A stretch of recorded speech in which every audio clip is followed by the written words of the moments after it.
이 시간 함께 보신 하나님의 말씀은 마가복음 1장 14절과 15절의 말씀을 함께 보도록 하겠습니다. 마가복음 1장 14절과 15절의 말씀입니다. 마가복음 1장 14절과 15절의 말씀을 우리 다 같이 함께 봉독하도록 하겠습니다. 마가복음 1장 14절과 15절입니다. 함께 읽겠습니다. 요한이 잡힌 후 예수께서 갈릴리에 오셔서 하나님의 복음을 전파하여 이르시되 때가 찼고 하나님의 나라가 가까이 왔으니 회개하고 복음을 믿으라 하시더라. 아멘. 귀한 찬양 감사합니다. 근데 아멘 소리가 안 들렸어요. 왜 안 들렸을까? 올라오면서 생각을 하는데 혹시 여러분 내가 탕자가 아니니까 나는 해당 사항이 없어 라고 생각하시는 것은 아니시지요? 귀한 찬양 너무 감사합니다. 언제나 우리를 맞이하기 위해서 언제나 준비하고 계시는, 언제나 예비하고 계신 그 하나님을 찬양합니다. 요즘 최근에 결혼한 우리 민재현 목사님께 여쭤봤어요. 요즘 신혼생활의 필수품이 뭡니까? 라고 물어봤더니 건조기가 필요하대요. 또 로봇 청소기가 필수품이라고 합니다. 요즘에 가정생활을 더욱더 윤택하게 하기 위해서는. 그래서 그거를 이렇게 이야기를 들어보니까 가정생활에 있어서 신세계를 열어주는 물건이다라고, 가전제품이다라고 이야기를 하더라고요. 뭐 건조기라든가 로봇 청소기 이런 것들을 경험해 보지는 못했어요. 그런데 여러분 해보신 분은 아마 아실 것 같아요. 이게 정말 편하다라는 것들. 그런데 새로 나오는 가전제품들을 보게 되면 항상 신세계였습니다. 여러분 기억하십니까? 김치 냉장고가 처음 나왔을 때는 얼마나 신세계였습니까? 김치가 씌어지지 아니하고 잘 익어서 이렇게 오랫동안 유지된다라는 것들 보았을 때 참 신세계였고, 또 요즘에 핸드폰을 보면 손으로 누르지 않습니다. 말로 하죠, 핸드폰을. 정말 이거 보면은 참 신세계입니다. 그런데 여러분 이러한 신세계들, 가전제품이나 여러 가지 마주하는 이런 새로운 모습들은 그렇게 오래가지 않습니다. 그렇지요? 우리가 우리의 삶에서 오래갑니다라고 이야기하는 것들을 생각을 해보면 자녀가 좋은 학교에 갔다거나 좋은 직장을 얻었다, 이것도 정말 놀라울 만한, 감격할 만한 일입니다. 그런데 그 감격 역시도 오래 가느냐? 그렇게 오래 가지는 않는 것 같습니다. 우리가 복음을 들으면 여러분 어떠십니까? 복음을 들었을 때 여러분 설레십니까? 오늘 성경 말씀에서는 하나님의 복음이라는 단어가 계속 나오고 마가복음 1장에서 계속 복음이라는 단어가 나옵니다. 우리가 요즘에 복음을 들으면 이 정도의 설레임조차도 없습니다. 새로운 옷을 사고 새로운 차를 샀을 때 그 새로운 것들을 마주했을 때 새로운 것들을 마주했을 때 설레임이 요즘 교회에서 예배를 드릴 때, 또 복음을 들었을 때, 찬양할 때 이러한 설레임보다 덜 하더라라는 거예요. 여러분 오늘 찬양하고 예배를 드리면서 어떠한 모습으로 준비를 하셨습니까? 그냥 허겁지겁 와서 그렇게 함께 하셨습니까? 아니면 하루 전날부터, 아니면 일주일 내내 준비하고 예비하며 그렇게 함께 하였습니까? 도대체 왜 이러한 설렘이 사라졌을까? 혹시나 복음의 능력이 이제는 사라진 거 아닙니까? 라고 이야기할 수도 있을 것 같고요. 아니면 우리의 마음이 이전과 같지 않은 거 아닙니까? 라고 이야기할 수도 있을 것입니다. 오늘 이 마가복음을 시작하면서 복음이라는 단어로 시작을 하였습니다. 마가복음 1장 1절에서 하나님의 아들 예수 그리스도의 복음의 시작이다 라고 표현을 하였고, 오늘 14절에서 역시 갈릴리에 오셔서 하나님의 복음을 전파하셨습니다 라고 말씀을 하셨어요.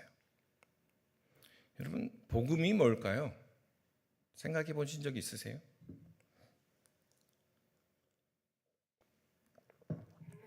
계속해서 우리가 신앙생활하면서 교회 안에서 복음을 이야기를 합니다. 복음을 아십니까? 복음을 영접했습니까? 복음이 무엇입니까? 복음으로 삶이 바뀌었습니까? 여러 가지를 이야기합니다. 지난 시간 마가복음 1장 1절에 복음의 시작을 말씀드리면서 간략히 말씀을 드렸습니다. 복음이라는 단어는 유앙겔리온이라는 단어를 씁니다. 이 유앙겔리온이라는 단어는 좋은 소식 이 정도가 아니고요. 정말 좋은 소식입니다라는 표현을 쓸 때 이 유앙겔리온이라는 단어를 씁니다. 로마 사회에서 황제가 태어났을 때, 로마 사회에서 황제가 전쟁에 나가서 승리를 거두었을 때, 대승을 거두었을 때 그 승리가 우리에게 정말 좋은 소식입니다 라고 이야기할 때 이 단어를 씁니다. 다시 말하면 전쟁과 승리로 힘과 권력을 얻은 좋은 소식, 그러한 사회에 좋은 소식이 나타났습니다 라는 것을 이야기할 때 이 유앙겔리온이라는 단어를 쓰는 거죠. 조금 과장해서 이야기하면 우리가 살면서 갑자기 복권이 터졌어요. 갑자기 복권이 당첨이 됐어요. 갑자기 우리의 삶에 새로운 차가 갑자기 뚝 떨어졌어요. 새로운 뭔가 놀라운 것들이 우리 물질이나 권력과 힘으로 떨어졌어요. 이럴 때 유앙겔리온이라는 단어를 사용을 했었습니다. 그런데 예수님께서 오시면서 이 유앙겔리온이라는 단어에 새로운 의미를 부여하기 시작했다라는 거죠.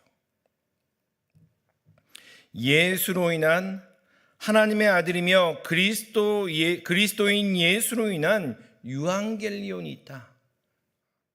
너희가 권력과 부와 힘을 얻기 위한 그런 복음이 아니라 예수로 인한 그리스도인 예수로 인한 좋은 소식이 있다라고 선포하기 시작한 겁니다. 이 선포는 로마의 질서나 세상의 질서가 아닌 새로운 질서를 의미합니다. 황제를 중심으로 한 기존의 권력 질서가 아니라 예수를 통해 드러난 하나님의 나라라는 새로운 질서가 우리 앞에 펼쳐져 있다라는 이야기를 하고 있는 거죠. 그러니까 복음의 시작입니다. 복음을 전합시다라는 이야기는요.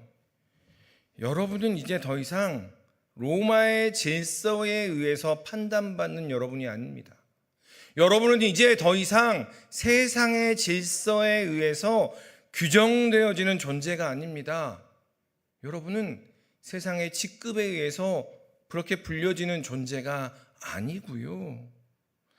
사랑과 공의의 하나님에 의해서 새롭게 불림받는, 새롭게 규정되어지는 그러한 존재가 바로 여러분입니다라는 것이 바로 이 복음의 시작이다라는 겁니다. 그 새로운 질서가 나타났습니다. 그 새로운 질서를 이제 여러분 앞에 말씀드리겠습니다라는 것이 복음의 시작이며 예수님께서 전하신 복음, 하나님의 복음이라는 이야기입니다. 그리고 그 하나님의 나라에 들어가는 핵심이 유일한 길이 바로 예수 그리스도이기 때문에 예수가 바로 복음이다라고 이야기를 하는 겁니다. 다시 말하면 생산성이 떨어진다, 효율성이 없다, 그러한 것으로 판단받는 존재가 아니고요. 예수님께서 만난 사람들을 보세요. 예수님께서 만나서 고치신 분들을 보시면 저기 멀리 시골에 갈릴리의 어부들을 만나셨어요. 더러운 귀신 들린 사람을 만나셨고 나병 환자와 중풍병자와 손 마른 사람들입니다. 이 사람들을 단지 그냥 사회에서 어려운 사람, 그러니 어려운 사람을 도웁시다라고 이야기할 수도 있겠지만 이 사람들은 그 당시 사회에서 어떤 사람들이냐면요. 생산성이 없는 사람, 효율성이 떨어지는 사람, 전혀 가치가 없이 등급 매겨진 사람들이 바로 이러한 사람들입니다. 그 사람들을 만나시면서 새로운 질서를 이야기하는 거예요. 로마 사회에서는 여러분을 향해서 효율성이 떨어지는 사람, 저 밑에 있는 등급의 사람이라고 이야기를 하지만 이제 여러분에게 새로운 질서가 펼쳐졌습니다. 그 질서는 여러분을 더 이상 죄인이라고 부르지 않습니다. 여러분을 더 이상 병자라고 부르지 않습니다. 여러분은 하나님 나라의 백성입니다. 예수님께서는 실제로 그들을 고치시고 온전케 하시면서 하나님의 나라가 이런 겁니다라고 보여주신 사건이 바로 예수님의 공생의 사건이라는 거죠. 예수님의 공생의 사건은 그런 겁니다. 하나님의 나라의 실제가 어떤 건지, 하나님의 백성의 삶이 어떤 건지를 실제로 보여주는 그러한 역사의 사건이죠. 그것을 선포하고 고치신 것, 그것이 바로 복음이라는 거죠. 그 복음이 선포되면서 어떻게 드러났느냐? 사도행전 2장에서 이렇게 드러나죠. 성령이 임하시고 믿는 사람이 서로 유무상통하였다라고 이야기합니다. 있는 사람과 없는 사람이 서로 나누는 그러한 공동체가 만들어졌고요. 히브리서 10장에 보면 오랜 기다림에 지쳐만 가던 사람들끼리 서로 돌아보아 나도 힘들어 죽겠는데 서로 돌아보아 사랑과 선행을 격려하는 그러한 공동체. 도망한 종이었던 오네시모를 그리스도인 형제로, 그리스도인으로서 형제로 받아주십시오라고 빌레몬에게 권하는 그러한 모습. 도망한 종은요, 그냥 죽여도 죄가 되지 않습니다. 그런데 그 도망한 종을 당신의 형제로 맞이하여 주십시오라고 이야기하는 그러한 이야기가 바로 복음의 결과로 드러난 하나님의 나라라는 겁니다. 지금 우리가 생각해 보면 과연 이러한 나라가 올 수 있을까라고 생각을 합니다. 그런데 예수님께서는 이렇게 말씀하십니다. 하나님의 나라가 가까이 왔다. 하나님의 나라가 우리 안에 임했다라고 말씀을 하십니다. 그런데 우리는 쉽게 이렇게 반응을 합니다. 교회 다니면서 그냥 조금 더 나은 사람이 되면 되는 거 아닌가요? 그냥 교회 다니면서 세상 사람들보다 조금 더 그냥 나은 사람 되면 되는 거 아닌가요? 라고 이야기를 합니다. 그냥 우리가 쉽게 좋은 세상 만들면 되는 거 아니에요? 좋은 나라가 하나님의 나라 아닙니까? 유토피아가 하나님의 나라이고 사람 중심의 사회가 하나님의 나라이고 서로 먹고 살기 편한 사회가 바로 하나님의 나라가 아닙니까? 라고 생각하면서 우리의 삶을 그렇게 만들어 가고 있더라라는 겁니다. 그런데 여러분, 우리가 생각해 보면 왜 황제가 태어났을 때 복음이라는 단어를 썼을까 생각해 볼 필요가 있다라는 거죠. 조금 더 낫고 조금 더 나은 세상이 된다 한들 그것은 세상의 방법으로 이루어진 것이더라라는 겁니다. 당시 신이라 불리던 로마 황제가 되지 않는 이상 더 나은 정도의 세상의 방법 정도밖에 되지 않더라라는 겁니다. 유토피아를 만들고 사람 중심의 사회가 되고 서로 함께 먹고 살기 좋은 사회가 되는 것 정도는 다른 측면의 세상의 질서, 황제의 질서더라라는 겁니다. 그 안에 도망친 종을 형제로 받아들일 정도의 하나님의 사랑과 하나님의 공의는 없더라라는 이야기입니다. 복음은요, 하나님의 나라는요, 새로운 질서를 말합니다. 우리를 바라보는 것, 서로를 바라보는 관점이 전혀 다른 새로운 질서를 이야기하는 것이 바로 복음이며 하나님의 나라라는 겁니다. 다시 말하면 우리는요, 정치적인 숫자, 경제적인 숫자, 사회적인 숫자가 아닙니다. 연봉이 얼마이며 생산 가능성이 어느 정도인가 라는 것으로 평가되는 존재가 아니더라라는 거예요. 복음이라는 것은 정치적인 질서, 경제적인 질서, 사회적인 질서에 국한된 것이 아니라 이 모든 것들을 포함된다라는 겁니다. 왜 교회에서 정치를 이야기하지 않고 왜 교회에서 경제와 사회를 이야기하지 않느냐? 복음이 하나님의 나라가 정치적인 것에 국한될까?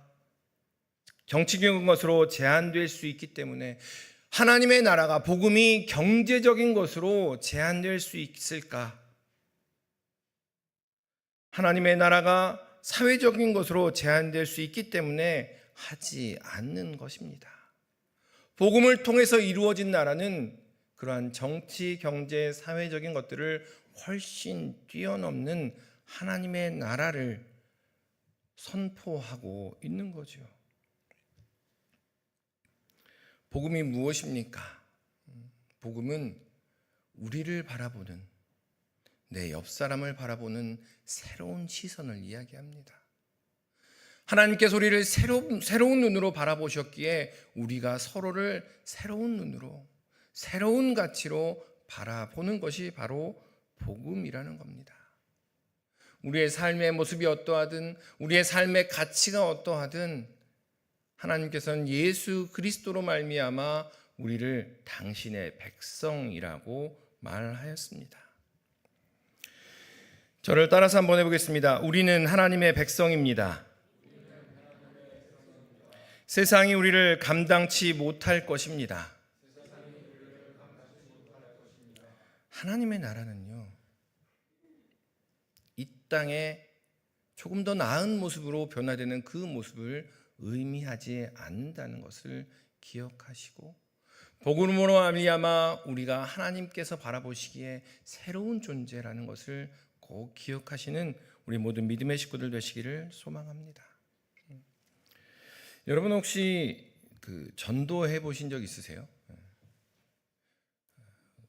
직접 손을 들지는 마시고, 일평생 지나면서 나는 적어도 한 명은 전도했다, 교회에 나왔다, 이런 얘기가 아니에요. 교회에 나왔다라는 것과 교회에 등록했다라는 것과 내가 전도를 해 보았어요라는 것은 매우 다른 이야기입니다. 나는 평생 한 명에게라도 복음을 증거해 보았다. 전도는 꼭 해야 됩니다. 왜냐하면 그래야 교회가 부흥되고요, 그래야 하나님의 나라가 전파되기 때문에 그렇습니다. 네, 맞습니다. 그것도 맞고요. 그런데 꼭 복음을 증거해야 됩니다, 전도해야 합니다라는 것은 전도하다 보면요, 복음이 무엇인지 우리의 전체의 삶을 통해서 그것을 이해하게 됩니다. 복음을 전해 보아야만이 복음이 어떤 건지, 얼마나 그 복음이 능력 있는지를 알게 되더라라는 거죠. 그리고 생명이 얼마나 귀한지, 한 영혼 정말 변화시켜서 하나님의 사람 만드는 것이 얼마나 어려운 건지, 그것이 얼마나 천하보다 귀한 것인지를 복음을 증거해 보아야만이 참으로 알 수 있게 되는 일이라는 거죠. 아직도 기억이 나는데요, 제가 신대원 들어가면서부터 전도하고 제자 훈련하는 모임에서 훈련을 받았습니다. 그래서 3년 내내 목요일만 되면 전도지를 들고 고속터미널과 광진도서관에 이렇게 다니면서 어슬렁 다니면서 복음을 전했던, 노방전도를 했던, 그런 훈련했던 기억이 나는데요. 목요일 저녁에 여지없이 농서울 터미널에 전도하려고 내비게이터 전도지, 그 내비게이터에서 나오는 그 브릿지, 다리예화 전도지를 들고 이렇게 나가려고 준비를 하고 있었습니다. 도서관에서 다들 공부를 열심히 하고 있는데 저는 전도지를 읽으면서 모임 시간이 되기만 이렇게 전도지를 이렇게 읽고 있는데 갑자기 가슴이 벅차오르는 거예요. 하나님께서 우리를 이렇게 사랑하시는구나. 하나님께서 나를 이렇게 위하시는구나. 하나님께서 나를 이렇게 귀하게 여기시는구나라는 감정이 떠오르고 가슴이 벅차오르면서 그냥 펑펑 눈물이 났던 기억이 있습니다. 저는 모태 신앙입니다. 교회에서 복음을 너무 많이 들었고, 교회에서 많은 복음에 대한 이야기, 전도 축제에 대한 이야기 많이 참석했습니다. 그런데 그때 느꼈던 그 복음의 감정은 그 이후에도 다시 회복되지 않는 그러한 감정입니다. 그렇게 펑펑 울고 나서 빨리 복음을 전하러 가고 싶었던 그러한 기억이 있습니다. 구원받은 사람의 징후가 무엇인가라고 궁금해하는 분들이 있습니다. 구원받은 사람에게 있어서 가장 보편적으로 나타나는 징후는 복음을 전하지 않고는 참을 수 없다라는 징후입니다. 생명을 전하고자 하는 징후가 바로 구원받은 사람에게 나타나는 가장 보편적인 징후라는 거죠. 여러분 중에 모태 신앙이라서 익숙하게 교회에 나오신 분도 계실 것이고 주위의 권유로 교회에 나오신 분도 계실 것입니다. 그 이후에 우리는 복음에 대한 설명을 듣습니다. 이런 게 복음이에요 라고 설명을 듣고요. 그 설명을 듣고 난 이후에는 교인이 되고 그리스도인이라 여기게 되게 됩니다. 오늘 본문 15절 말씀을 같이 한번 읽어보겠습니다. 오늘 본문 15절입니다. 15절 함께 읽겠습니다. 이르시되 때가 찼고 하나님의 나라가 가까이 왔으니 회개하고 복음을 믿으라 하시더라. 회개하고 복음을 믿으라 라고 예수님께서 말씀하셨습니다. 그리고 그 이후에도 계속해서 때가 찼고 하나님의 나라가 이르렀으니 회개하고 복음을 믿으라 라고 말씀하십니다. 그런데 성경의 대부분의 이야기는 사람들이 그것을 믿었다, 안 믿었다? 안 믿었더라. 예수님께서 빛으로 오셨음에도 불구하고 사람들이 믿지 아니하더라, 영접하지 아니하더라, 맞이하지 아니하더라 라는 것이 사람들의 이야기입니다. 그 중에 믿는 사람만이 모여서 만들어진 것이 교회입니다.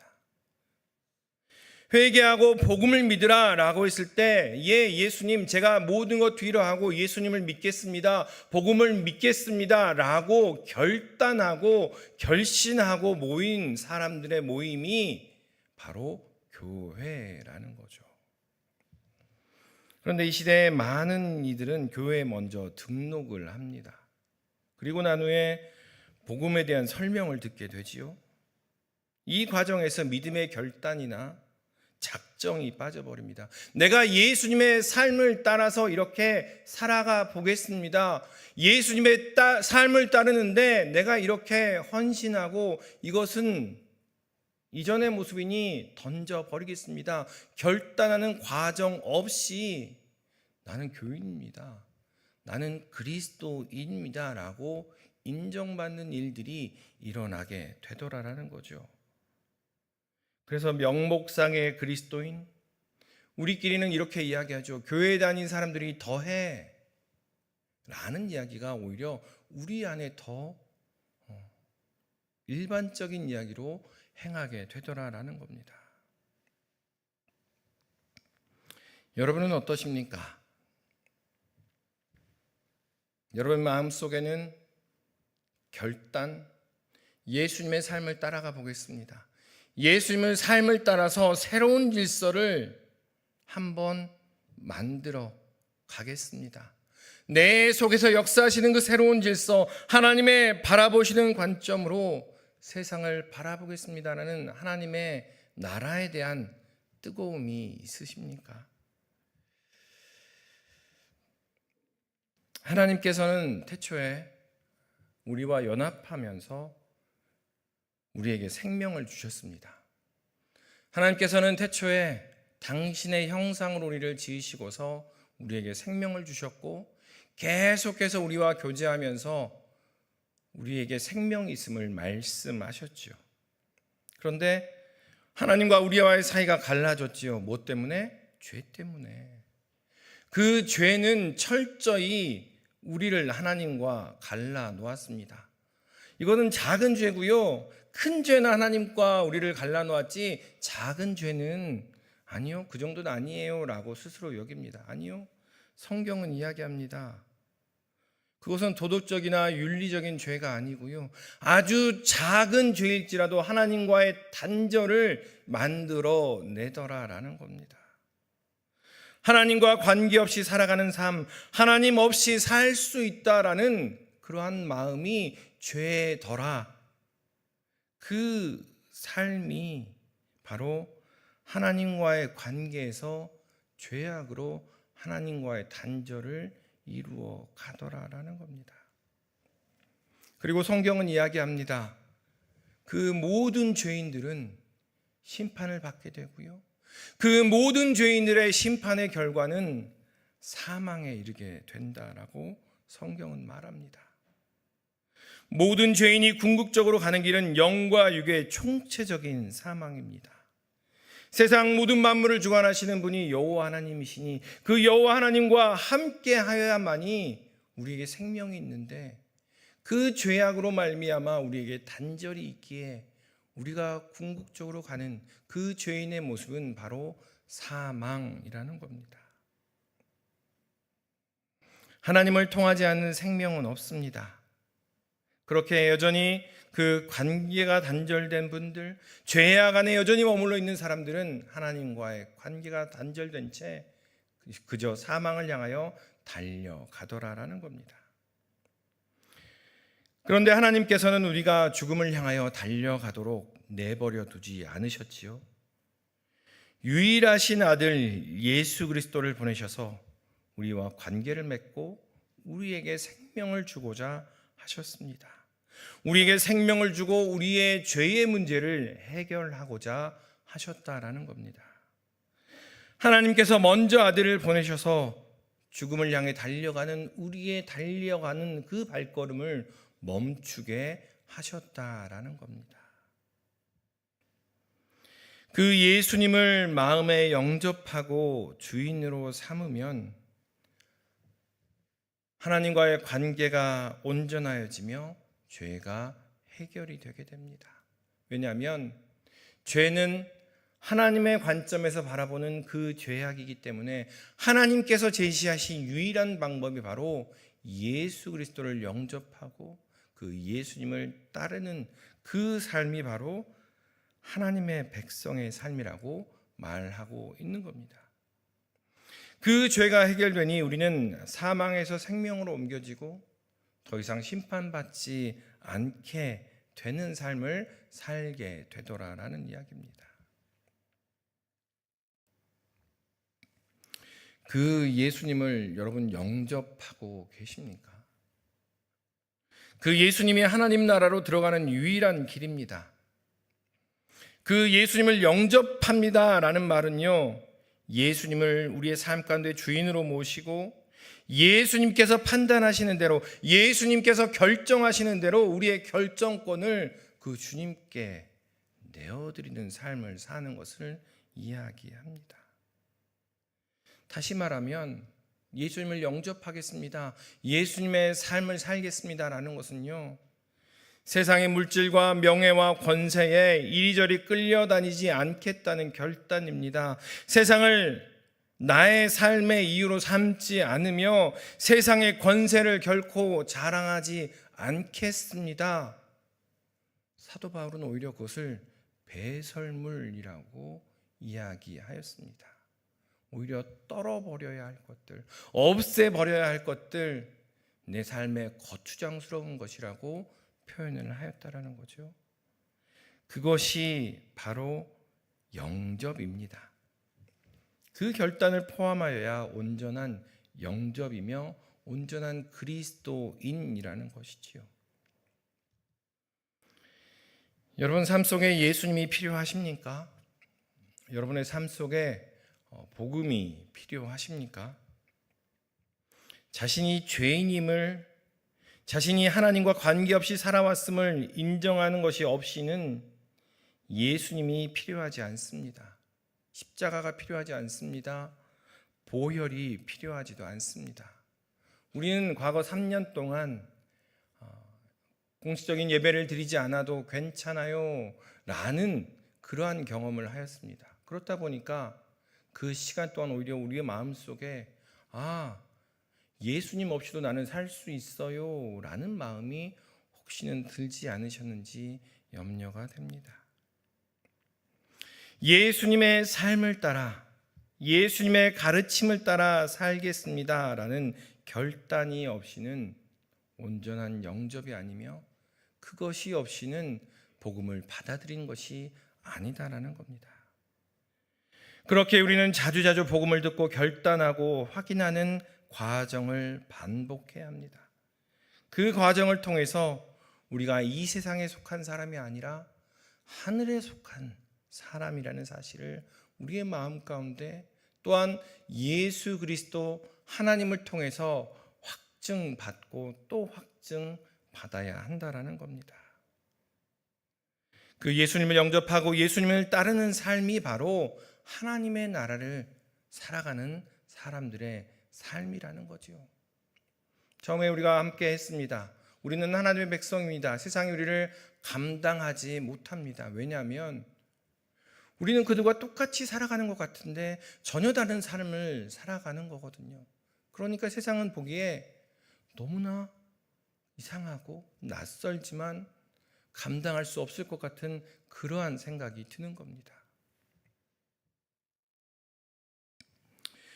우리는 복음이 무엇인지 너무 이 복음이라는 단어에 대해서 너무 익숙하고 너무 자주 들어왔습니다. 그래서 복음을 이야기하면 나는 잘 알아 라고 대답을 합니다. 그런데 그 복음을 듣고 예수님을 영접하지도 그 복음을 듣고 예수님을 통하여 삶의 방향을 바꾸지도 않은 채 그냥 교회 다니는 이들이 많이 있더라라는 거지요. 그래서 우리 안에 스스로 하는 말이 교회 다니는 사람들이 더해라는 거죠. 세상 사람들은 세상에서만 본인들의 명예와 권세를 취하는데요. 그것 없이 교회 안에서도 똑같은 것들을 더 추구하더라라는 겁니다. 온전한 영접이, 온전한 예수님을 따르는 삶이 우리 안에 없기 때문에 그렇다라는 이야기입니다. 그런데 여러분, 참으로 회심한 사람들, 참으로 죄에 대해서 처절하게 고백한 사람들, 내가 정말 죄인이구나, 나에게 정말 예수님이 필요하구나, 나에게 정말 복음 없이는 나는 살 수 없는 존재이구나 라는 것을 처절하게 고백한 사람들은요, 그렇게 머무를 수 없더라고요. 그렇게 죄를 지으면서 또 반복적인 죄 안에 머물게 되지 못하더라라는 겁니다. 죄가 나를 죽음으로 끌고 간다는 것을 알기에, 죄가 결코 가벼운 것이 아님을 알기에 그럴 수 없다라는 거죠. 예수님 아니고서는 우리의 죄의 문제, 이 복음 아니고서는 우리의 이 세상 삶의 문제들이 온전하게 해결되지 않는다라는 겁니다. 죄에 대해서 이야기를 하다 보면 목사님 그렇게 너무 적나라하게 이야기하지 않으셔도 됩니다. 복음에 대해서 그렇게 핏대를 세워서 이야기하지 않아도 알아요 라고 이야기하는 분들이 종종 있습니다. 그리고 우리 마음 가운데도 그러한 마음이 조금은 듭니다. 그런데 그런 이야기가 있습니다. 한 마을에 신앙 공동체를 이루어갔던 그 공동체에서 함께 공동체 생활을 하면서 닭도 키우고 오리도 키웠던 그 마을에서 갑자기 그 불이 난 거예요. 마을에 불이 났는데 이미 불이 많이 번져서 그 닭과 오리가 불에 타 죽는, 꺼낼 수 없는 그러한 상황이 된 겁니다. 그런데 그것을 바라보던 그 공동체의 리더가 이제 이야기했습니다. 자, 저 모습을 한번 보아라. 죄의 문제가 해결되지 않는 이들의 결과가 저 모습이다라고 이야기합니다. 우리는 이런 이야기를 하면 그렇게 너무 적나라하게 이야기하지 않으셔도 돼요.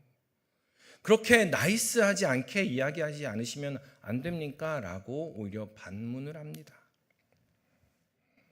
죄의 문제, 우리의 삶에 있어서 복음이 정말 필요한가, 예수님이 정말 필요한가라는 것은 우리가 계속해서 점검하고 또 점검해야 할 일이라는 겁니다. 바라기는 신앙생활을 말하기 전에 먼저 내가 참 그리스도인인지, 예수님을 영접하기 전과 예수님을 영접한 후의 삶이 어떻게 바뀌어져 가고 있는지를 점검하는 우리 모든 믿음의 식구들 되시기를 소망합니다.